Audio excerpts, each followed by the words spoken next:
Hi friends, మరికొన్ని రోజుల్లో పాఠశాలలకు వేసవి సెలవులు ప్రారంభమవుతున్నాయి. అత్యధిక ఉష్ణోగ్రతలు నమోదు అవుతున్నందుకు ఎక్కువగా ఎండలకు తిరిగి ఆరోగ్యాన్ని పాడు చేసుకోవద్దు. ఆరోగ్యమే మహాభాగ్యం. ఈ వేసవి సెలవులను విద్యార్థులు తప్పకుండా సద్వినియోగం చేసుకోండి. గణితంపై పట్టు సాధించండి.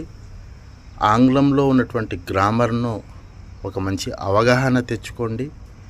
చేతి వ్రాతను కూడా మార్చుకోండి. ఈ వేసవి సెలవులలో అన్ని సబ్జెక్టులపై ఒక మంచి అవగాహన తెచ్చుకొని బంగారు భవిష్యత్తుకు పునాది వేసుకుంటారని ఆశిస్తూ thank you. Aslam friends world.